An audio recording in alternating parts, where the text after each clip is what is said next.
Seen fidélité sur les programmes de Walf TV bienvenue si seen dernier numéro de la semaine de seen magazine bi di édition du soir ñoom mbégte di fi dalal Serigne Mbacké Khadim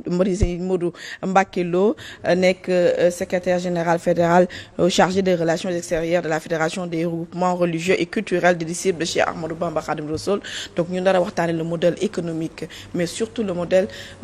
mouride, la politique et le mouridisme, mais li nga xamante ne mooy lu ñu fi nemmeeku depuis 2000 ba léegi maanaam la communauté mouride di participer carrément ci li nga xam ne mooy alternance yu fi am lépp. Donc pourquoi ce sursaut boo xamante dañ ko ne depuis que presque mën nañoo wax 2 décennies. Donc ce sera aussi l'actualité de la journée ak doyen Demba Ramata Diack ma koy nuyu bu baax a baax doyen. waaw soxna Khady Sylla maa ngi lay fay bu ma la nuyu Serigne Khadim di nuyu bépp téléspectateur ak bépp internet boo xam ne sa xol Walf TV moo ci nekk. D'accord alors Serigne Mbacké Lo maa ngi lay nuyu bu baax di nuyu waa Touba di nuyu képp koo xamante ne yaa ngi seetaan. fu mu toll nii macha allah soxna Khady ñu ngi lay fay bu baax sunu mag sunu xalifa sëñ Demba Ramata. ñu ngi koy nuyu moom itam bu baax a baax di am kontaan te dellusiwaat fi nag. xam nga keroog bi xew-xew bi amee Touba. ci laa jëkkoon jaar fii ma fekkoon fii samay soppe yu baax nag. macha allah kii Pape Moussa. waaw dafa émission am solo.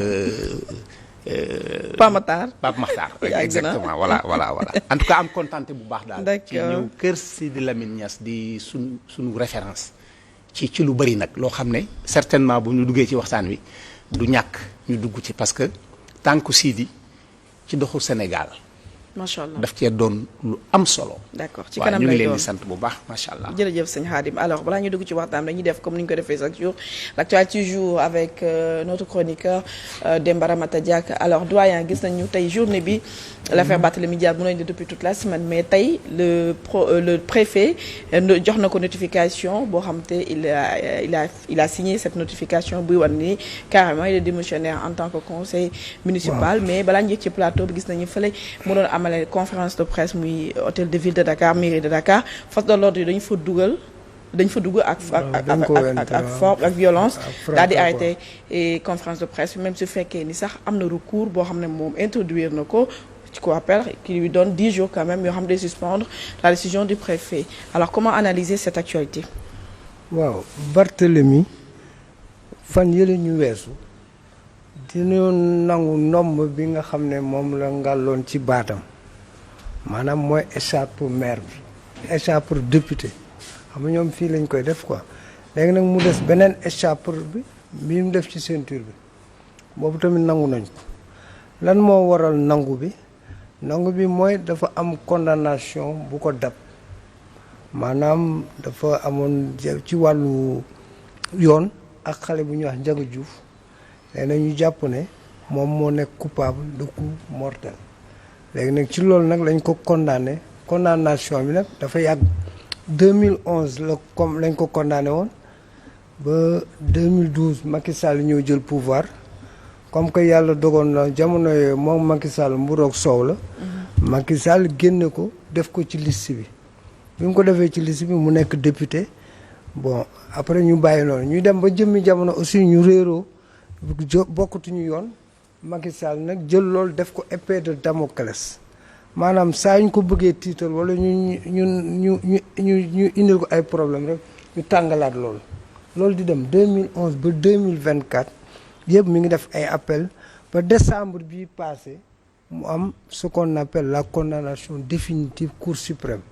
mooy voie de recours yëpp jeex na. donc boobu Barth mën nañ ko kon léegi bu ñu ko condamné ministre bi de la justice amoon na possibilité ak pouvoiru bind lettre ñu teggi ko ci ndommu député depuis janvier 2024 mais defu ko. keneen ki ñëwoon aussi Ousmane Diagne mi fi nekk léegi depuis avril mënoon na ko def mais defu ko ñoom ñoo xam seeni raison mais bi loolu passé na ñu def ak député ba pare législative ñu nommé ko ñu dindi ko ñu ne foofu la ñuy am ñu bari di wax ñii di wax mais bi ma déggee Ngagne Demba Touré wax ma dégg Waly Bodian wax ma ne naar bu ndaw bu waxee dara rek ca berkele ba la ko déggee ma ne woon donc inévitablement foofu lañ jëm. léegi nag tey préfet bi déclaré ne Barth démissionnaire maanaam nekkatul maire de Dakar ci moom nag li mu appuyé wu mooy condamnation définitive bi nga xam ne kii daf ko confirmer yooyu bu ñu référé woo ci article L28 ak article L30 ak article 277 bi may citoyen bi mu def lettre pour ne kii maire bi waratul toog fii te préfet entériné ko tey indil nañ ko notification ku ñuy wax nag Bayna Gueye militant la Pastef citoyen la mais aussi militant la Pastef moo def loolu ba léegi ñu dindi ko donc foofu la lépp jóge donc l'inéligibilité Barth est devenue irrévocable léegi nag tey ñëw na foofu doon def benn conférence de presse ñu dindi ko parce que pour le moment mën nañ jàpp ne décision bi n'est pas encore définitive pourquoi parce que Barthélemy am na droit de recours dans les 10 jours qui viennent donc pour mu clair il faut mu def recours boobu ba pare soog a mën a ñu soog a mën a appuyer wu pour ne nekkatul maire définitivement. Donc dans ce cas pourquoi ñu déployer les forces de l'ordre. waaw su fekkee léegi nag la décision du force préfet. de l'ordre ñëw nañ tere ko man jàpp naa ne mënoon nañ ko bàyyi mu def conférence de presse am du leen yàqal dara te du yàq dara parce que dañoo nekk ci réew moo xam ne liberté d'expression daf fi am te condamné guñ ko kii guñ ko révoqué guñ ko définitivement donc il a la pose jusqu'à présent moom mooy mais on va nommer nag certainement un maire intérimaire bu ce sera le premier adjoint pour mu liggéey bi mais liñ ci mën a jàpp ba jàpp ko mooy il y a un combat judiciaire bu fi nekk moo indi lii yëpp les combats judiciaires boobu nag boo ko analyser politiquement da ngay jàpp ne ñoom ñaar mën nga interroger wu man je préfère ça interroger est-ce que bu ñu nekkoon doomi ndey ba léegi lii dina am benn bi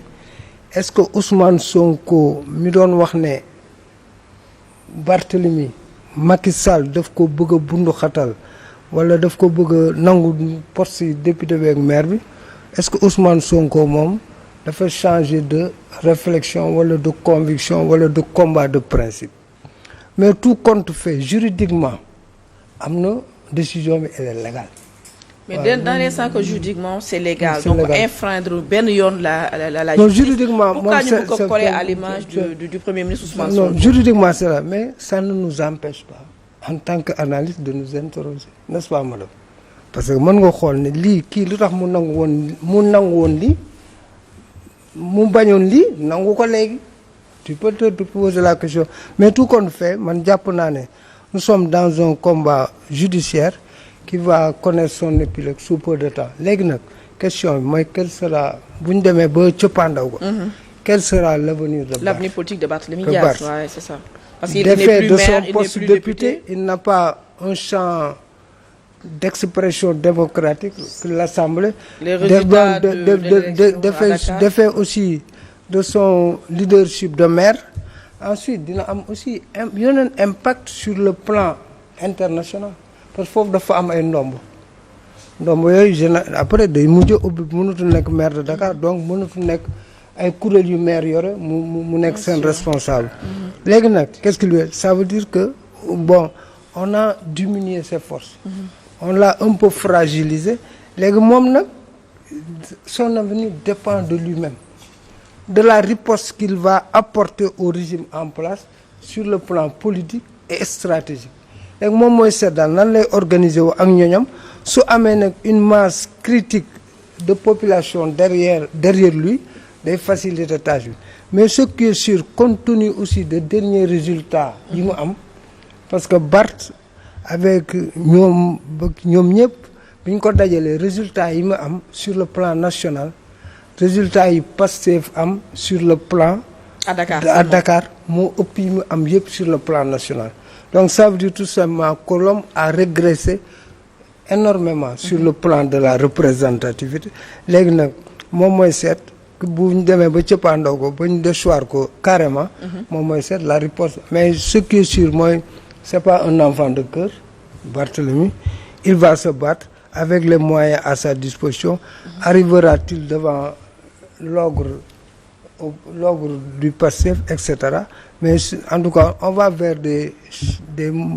jours très mouvementés parce que du nangu nekk sa doom saraxu kenn. mais ñu ba mais nan ngay tontu ñi di wax ni Barthélémy Dias dafa warul mere kenn ku dul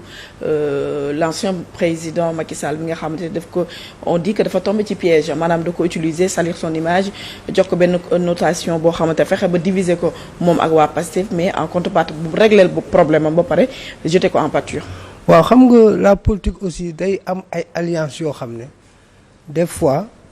day li leen di boole mooy ce que les marxistes appellent la contradiction principale mooy lan kii ñun dañu am benn objectif pour ñu atteindre ko dañuy taire tous nos différences tous nos similitudes tous nos idéologies parce que boo interroger histoire en 2000 Amath Dansokho était anti-Wade yàlla na ko yàlla yërëm Bathily même chose Landing Savané même chose mais ils avaient une contradiction principale laquelle comment faire pour déboulonner le régime socialiste de 40 ans léegi nag loolu moo leen boole boo xoolee récemment aussi Yewwi Askan Wi li leen boole mooy ils voulaient tout faire pour am une majorité même bu ñu amul majorité au niveau de l'Assemblée mu doon équilibre parce que ci nga gis ñoom Khalifa Sall Ousmane Sonko ñoo ñëpp ànd mais dem nañu ba ci biir aussi seen voix su kii soxla na lii te ñoom bokkuñu position finalement mu am divergence léegi nag quand on fait des choix on les assume.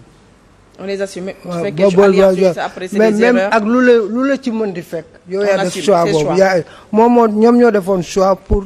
naviguer dans la sauce kii nu mu tuddati avec Benno mais nañ ko assumer. D'accord. léegi nag li leen ci mënti dal loolu la mais léegi nag le peuple aussi est souverain. et le peuple a toujours raison. D'accord alors le président aussi qui convoque l'Assemblée nationale fu mu toll nii mën nañu les choses sérieuses commence la loi de finances donc suba. maa ngi lay tooñ taag naan la marathon budgétaire nga may naan 100 mètres budgétaire te tey le 13 yëf yi xat goo xamante ne léegi ñu dugg ci fin d'année. tu as parfaitement raison on va assister à 100 mètres budgétaire parce que gars yi dañoo yàkkamti te le temps est leur principal ennemi on est le 13 il faut ñu examiner le projet de loi de finances initiale examiner le projet de loi de finances rectificative léegi nag projet de loi initial bi mooy s'occupe du budget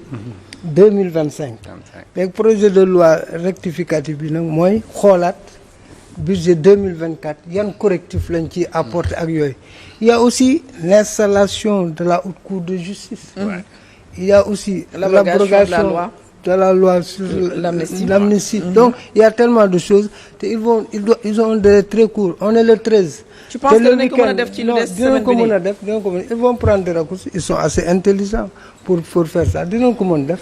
parce que mais il y aura nag un rythme intense de travail boobu bu leen di xaar. comme ni ko Amadou Ba waxee ñu voté loi bi sans débat. budget bi sans débat plutôt. donc mais ce qui sera ils vont tout faire pour le 31 décembre que le budget soit voté parce que c'est un budget de 6 000 milliards qu'on nous a pris avec 7% du PIB le déficit budgétaire est de 7% du PIB man nag li ma naqari mooy Sénégal bi ñu juddoo ba léegi la balance commerciale gis nga da ngay am sët man sama sët bi mi ngi doon jàng toujours déficitaire la balance mu ne ko loolu de mu ne ma la balance commerciale mu ne ko sa papa lii lañ ko jàngaloon sa maam aussi lii lañ ko jàngal donc ça veut dire que c'est excédentaire mais nag am na côté kii nu mu tuddati côté wàññi nañu aussi budget bi présidence amoon ak budget bi primature amoon donc c'est dans les directions dans les ministères aussi vraiment en tout cas on tend vers une rationalisation des dépenses la ñu fexe aussi rationalisation concilier rationalisation ak règlement des urgences c'est la grande difficulté la grande équation rationaliser aussi te régler woo urgence te urgence dañoo nombreuses les urgences sont nombreuses Sénégal instant yi lépp urgence c'est dommage quoi Macky Sall avant mu fi jóge dafa taal pétard yu bari pétard yi nag dañoo tàkkandoo Sénégal fépp mais est-ce que c'était pas le but recherché maanaam taalandoo lépp fépp di boy Sénégal nag kin buy wax fenn sedd bu ko defee gars yi toog tuuti rek nit ñi commencé di génn di manifester dafa metti ba léegi Est-ce que c'était pas le but recherché? Ces derniers actes peuvent corroborer li nga doon wax parce que da doon nommé à gauche et à droite. à limite sabotage te li ñu doon nomination yi mu doon def yëpp c'est des nominations à incidence financière yow déjà on a des problèmes kii di war a ñëw leer na la ne yow dootoo fi nekk nga mais ngay nommé di nommé yooyu yëpp dafa mel ni da doon saboté. D'accord. mais merci en tout cas pour l'actualité le décryptage de l'actualité de la journée di fàttali ne Serigne Mbacké Lo moom lañ fi dalal ñu nar a waxtaan le modèle politique fële ca Touba alors Serigne Mbacké gis nañ ni. neel murit. lan laa wax murit le modèle économique à Touba neel murit. sa mbokk yi nag xam ne mbirum koom-koom bi daf ma soxal di nuyu bu baax. Serigne Khadim